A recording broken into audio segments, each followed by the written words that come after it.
Assalamualaikum warahmatullahi wabarakatuh. Alhamdulillah kita bisa kembali lagi pada channel YouTube kita MZT Malang Raya. Mudah-mudahan kita semuanya senantiasa dibarokai oleh Allah Ta'ala dan mendapatkan penjagaan dari Allah sehingga kita bisa menjadi orang-orang yang selamat sejak mulai di dunia sampai nanti di akhirat. Amin ya rabbal alamin. Para pemirsa dan pecinta channel YouTube MZT Malang Raya, kita masih melanjutkan kajian-kajian kita di dalam fikih munakahat atau hukum-hukum dan persoalan-persoalan yang berkaitan dengan pernikahan dengan pijakan kitab Fathul Qorib. Yang mana kajian kita pada kesempatan kali ini masih membahas tentang ketika suami itu diperbolehkan memukul istri saat istri sudah mulai betul-betul melakukan perbuatan nusyuz. Ketika si suami ini diperbolehkan untuk memukul, dan sudah kami sampaikan pada video sebelumnya bahwa pukulan ini diperbolehkan dengan catatan adalah pukulan yang ghairu mubarrih. Namun kondisi itu kadang tidak seperti yang mudah dibicarakan. Ketika si suami ini melihat istrinya betul-betul melakukan nusyuz, itu kadang si suami terbawa emosi sehingga kadang memukul istrinya ini tidak terukur. Dia memukul dengan dalih bahwa istrinya memang telah melakukan nusyuz.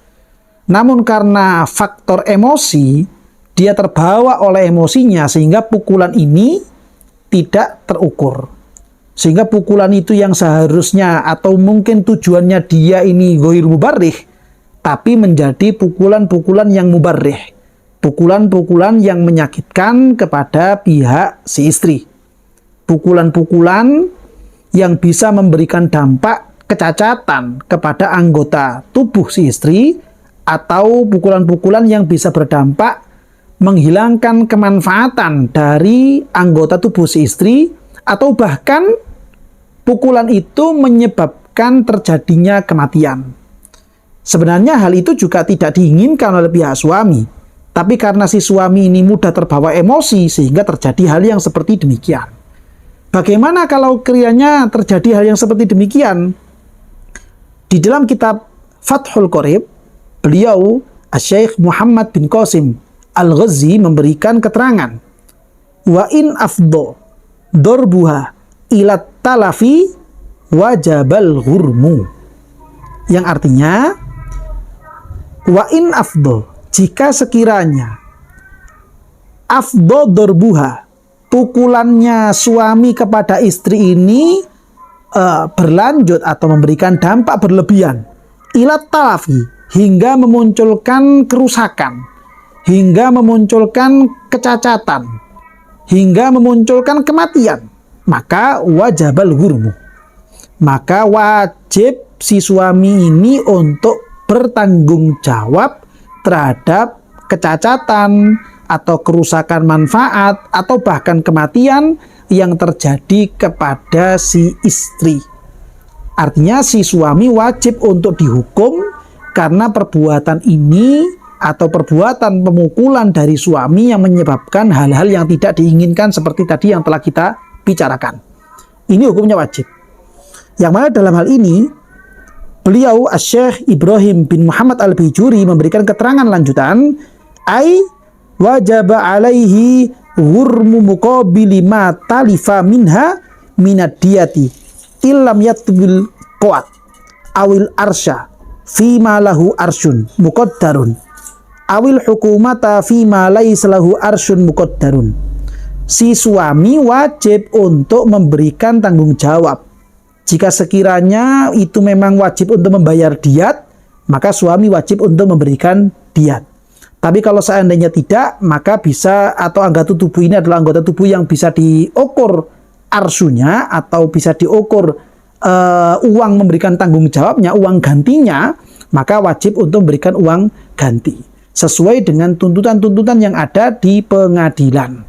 Dan itu kalau nanti harganya disetujui, maka wajib untuk dibayarkan oleh pihak si suami.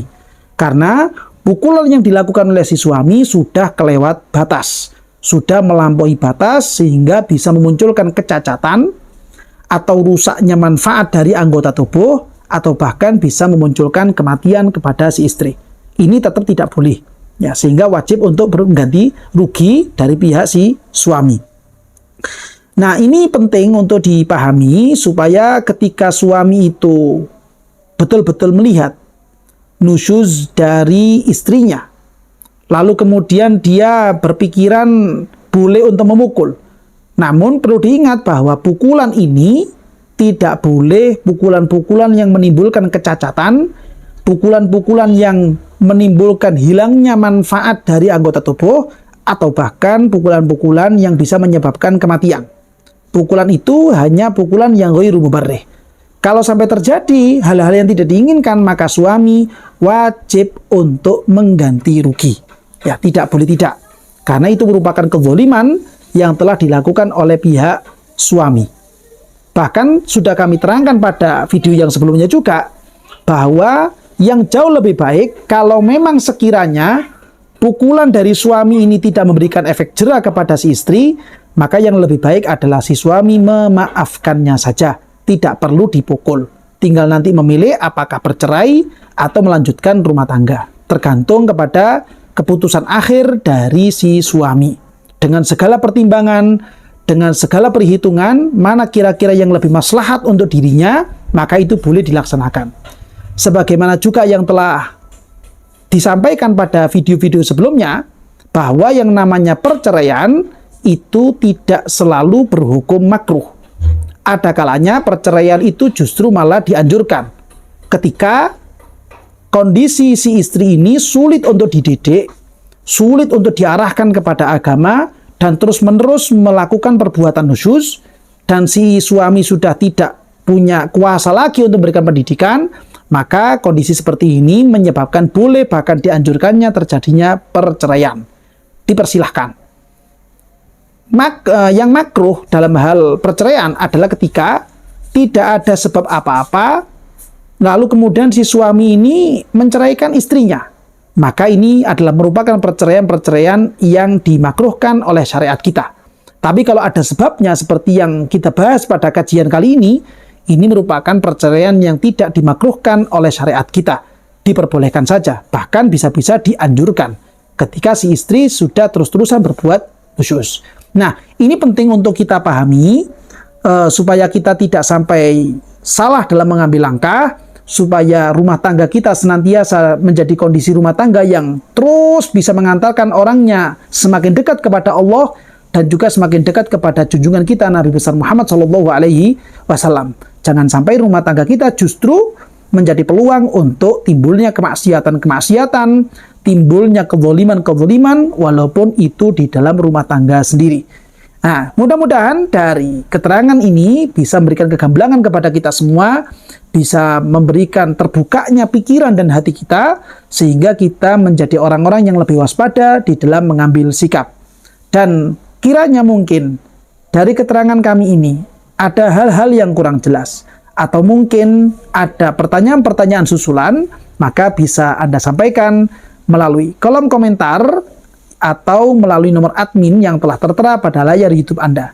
Mudah-mudahan keluarga kita semuanya senantiasa dijaga oleh Allah dan menjadi keluarga-keluarga yang penuh dengan sakinah, mawaddah, warahmah. Amin ya rabbal alamin.